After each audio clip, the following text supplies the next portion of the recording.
Yes. Anjaneya Reddy గారు, మరి అందరూ కూడా దీన్ని తీవ్రంగా వ్యతిరేకిస్తున్నారు. అసలు ఎందుకు పేరు మార్పు చేస్తున్నారని, పని దినాలు పెంపు అని అంటున్నారు, డిజిటల్ హాజర్ అని అంటున్నారు. కానీ పేదల పథకానికి అసలు ఎందుకు ఇన్ని ఆంక్షలు పెట్టడం? 125 రోజులు మీరు పెడుతున్నారు, ఓకే, 40% రాష్ట్రాల మీద భారం వేస్తున్నారు. మరి ఏ విధంగా ఈ పని దినాలు పెంచుతున్నారు? నిజంగా ఈ పథకం సద్వినియోగమేనా అసలు? నేను చెప్తాను. మీరు నన్ను ప్రశ్నలు అడిగారు కదా, మీరు వరుసగా ఒక 10 ప్రశ్నలు అడిగితే కష్టం అవుతుంది. ఒక్కొక్క ప్రశ్న ఏంటి నేను సమాధానం చెప్తా. ముందు మన కాంగ్రెస్ ప్రతినిధి గారు అనితారెడ్డి గారు, రామ్మోహన్ రావు గారికి నేను సమాధానం చెప్పాలి. రామ్మోహన్ రావు గారు ఒక ఛాలెంజ్ ఇస్తున్నాడు, మీకు ధైర్యం ఉందా హైదరాబాద్ లో మారుస్తారని. రామ్మోహన్ రావు గారు, తెలంగాణలో బీజేపీ ప్రభుత్వం వస్తే పేరు మార్పు ఉంటుంది, భాగ్యనగరం అవుతుంది. ఈ రోజు నేను చెప్పాను, గుర్తుపెట్టుకోండి. అహ్మదాబాద్ పేరు మార్చండి. అహ్మదాబాద్ పేరు మార్చారు. గుజరాత్ లో మార్చచ్చు కదా, అక్కడ మీ రాజ్యమే కదా, మార్చేయండి అహ్మదాబాద్ ని. మార్చారండి, మారుస్తారు, చాలా మారుతున్నాయి, మారుస్తారు. వెయిట్ చేయండి. సుధాకర్ గారు, మీ కోరిక నెరవేరుతుంది. అందులో ఎటువంటి చాలా కోరికలు కూడా అవన్నీ కూడా నెరవేరారు. మీ నాయకుడు ఏఏపీ ఆయన కేజ్రీవాల్ గారు, ఎక్స్ట్రీమ్లీ సారీ, కేజ్రీవాల్ గారు ఏం చెప్పారంటే, మోడీ గారు ఈ జన్మకి మీరు ఈ ఢిల్లీలో అధికారానికి రాలేరు, వచ్చే జన్మలో ఆలోచించండి అన్నారు. కానీ ఈ జన్మలోనే జరిగిపోయింది సుధాకర్ గారు. ఓటు చోరీ చేసి రావడం గొప్పనా సార్? అది ఎవరన్నా రాగలుగుతారు? ఓటు చోరీ చేసి ఓటు చోరీ చేస్తారు కూడా ఒక రోజు ప్రజలు తిరగబడతారు. ఎందుకంటే మీరు ఆ మాట తిరగబడి నేను అనాల్సి వస్తుంది. డెఫినెట్ గా తిరగబడి ఓటు చోరీని ఎలా కొడతారు? మీరు ఆ మాట మాట్లాడదు, మీరు మాట్లాడితే నేను మాట్లాడాల్సి వస్తాను. మీరు కేజ్రీవాల్ కోరిక నెరవేర్చాము, మీరు లిక్కర్ స్కామ్ కూడా ఉంది, చాలా విషయాలు బయటకు వస్తాయి. ఒక నిమిషం, నేనేమంటున్నాను మాట్లాడతాను, నేను చెప్తాను, కౌంటర్ చేయాల్సి వస్తుంది, మీ ఇష్టం. అదే మీరు ఇవ్వండి, మీ తర్వాత మీరు టర్న్ వచ్చినప్పుడు ఇవ్వండి, నాకేం అభ్యంతరం, నేను ఇవ్వగలను కౌంటర్లు అన్ని కూడా.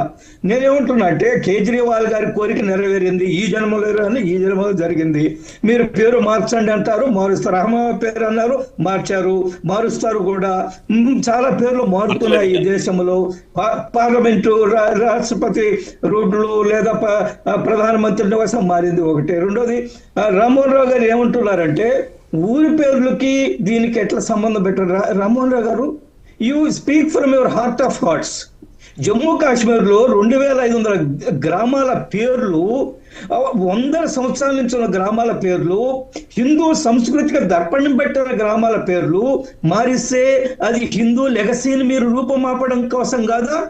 ఎవరికి బాధ ఉండదా ఈ దేశంలో ప్రజలకి? కాబట్టి మీరు చెప్పింది కరెక్ట్ కాదంటారు ఒకటి. రెండోది, కాంగ్రెస్ ప్రతినిధి చెప్తున్నారు మీరు రాముడినే పూజించమని. ఎవరు చెప్పారమ్మా? మీ ఇష్టం వచ్చిన పూజించుకోండి. మీరే కదా సుప్రీంకోర్టులో రాముడు అనేది ఒక కాల్పనిక పాత్ర, రాముడే లేడని ఇచ్చారు మీ యూపీఏ గవర్నమెంట్ లో. Shame on you madam, shame on you. మీరు మళ్ళీ రాముడి గురించి మాట్లాడతారా? రాముడి గురించి ఈరోజు దేశంలో నేను చెప్పడం కాదండి, 25 కోట్ల మంది ప్రజలు పేదరికం నుంచి బయటకు వచ్చారనేది కేంద్ర ప్రభుత్వం చెప్పింది కాదు, అంతర్జాతీయ సంస్థలు చెప్పాయి. భారతదేశంలో 25 కోట్ల మంది పేద ప్రజలు బయటకు వచ్చారని. ఒకటి, పేరు మార్పు అనేది జరుగుతూ ఉంటుంది, ప్రభుత్వాలు పేర్లు మారుస్తుంటాయి. మీరు ఇందాక చెప్పారు, ఈ యొక్క గ్రామీణ ఉపాధి పథకంలో ఈ ఆధార్ కార్డుకి అనుసంధానం చేసిన తర్వాత 1,60,00,000 దొంగ కార్డులు మాయమైపోయినాయి. 1,60,00,000 దొంగ కార్డులు, 100 కోట్లు కేంద్ర ప్రభుత్వంగా నిలబడ్డాయి. యూపీఏ ప్రభుత్వంలో దోచుకున్నట్టే ఈ గ్రామీణ పథకం పేరుతోటి ఎవడు ఇష్టం వచ్చినట్టు వాడు దొంగ పేర్లు రాయడం, డబ్బులు తీసేసుకోవడం. ఈ రోజు ఆ పరిస్థితి లేదు. రెండవది, ఈ రోజు 40% రాష్ట్రాలు భరించారని మీరు చెప్తున్నారు. కేంద్ర ప్రభుత్వం చెప్పింది ఏంటంటే, మేము ప్రతి రాష్ట్రానికి కొంత మొత్తాన్ని కేటాయిస్తాము, ఆ మొత్తం దాటిన తర్వాత మీరు ఇంకా ఏదన్నా ఎక్కువ ఖర్చు పెట్టుకున్నప్పుడు మీరు 40% మీరు ఖర్చు పెట్టుకోవాలా, 60% మేము ఇస్తామని చెప్పారు కేంద్ర ప్రభుత్వం. ఈరోజు మన అది లేబర్ కంపోనెంట్ కానీ లేదా మెటీరియల్ కంపోనెంట్ విషయంలో కానీ చాలా స్పష్టంగా ఉంది. అక్కడ బందీగా జరపాలా, ఎక్కడ కూడా లీకేజీలు ఉండకూడదు, డబ్బులు దుర్వినియోగం కాకూడదు, రాజకీయ నాయకులు ఇష్టం వచ్చినట్టు దోచుకోకూడదు. యూపీఏ 10 సంవత్సరాల్లో ఎన్ని స్కాములు మనం చూసాము. స్కాముల పేర్లు ఈ రోజు మనకు గుర్తులో A to Z స్కాములు నడిచాయి. మన కాంగ్రెస్ ప్రతినిధి గారికి అన్ని తెలుసు. ఇది ఒకటి. రెండో, సుధాకర్ గారు ఒక మాట అన్నారు, ఏమన్నారు? కొట్టేశారని. What is that language mister Sudhakar గారు? కొట్టేసేది ఏంది? ఇది ఏమైనా నేషనల్ హెరాల్డా? సోనియా గాంధీ రాహుల్ గాంధీ కలిసి 2,000 కోట్లు కొట్టేయడానికే? ఏమిటి ప్రభుత్వం ఈ రోజు 50 లక్షల కోట్లు ఖర్చు పెట్టి జాతీయ రహదారులు ఏర్పాటు చేస్తుంది. ఎయిమ్స్ అనేక all India institute of medical science వస్తున్నాయి. ప్రధానమంత్రి ఆరోగ్యశ్రీ కింద ప్రతి కుటుంబానికి 5 లక్షలు ఇస్తున్నారు. ఇవన్నీ ఎక్కడి నుంచి వస్తాయి? ఒకటి. రెండోది, ఎన్డీఏ ప్రభుత్వం వచ్చిన తర్వాత రాష్ట్రాలకు డివల్యూషన్ ఆఫ్ ఫండ్స్ 30% నుంచి 42% పెంచారు. కాబట్టి ఈ రోజు రాష్ట్ర బాధ్యత కూడా ఉంది. వాటిల్లో కూడా కేంద్ర ప్రభుత్వమే కాదు, జిఎస్టీ వచ్చింది, ఆదాయాలు పెద్ద ఎత్తున పెరుగుతున్నాయి.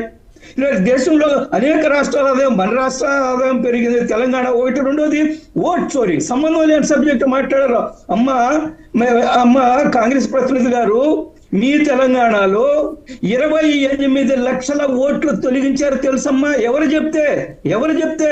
మనోజ్ సింఘ్వి వచ్చి హైదరాబాద్ లో కూర్చొని మీ పార్టీ నాయకుడు రాజ్యసభ సభ్యుడు వచ్చి ఇక్కడ 28 లక్షల ఓట్లు దొంగ ఓట్లు ఉన్నాయని చెప్తే 28 లక్షల ఓట్లను తొలగించిన తర్వాత మీరు గెలిచారమ్మా. మీకు ఓటు చోరీ కాదు, మీరు దేశాన్ని చోరీ చేశారు. మీరు దేశాన్ని అమ్మడానికి ప్రయత్నం చేశారు. దాన్ని ప్రధానమంత్రి నరేంద్ర మోడీ గారు ఆపుతున్నారు. మీరు ఆపారు.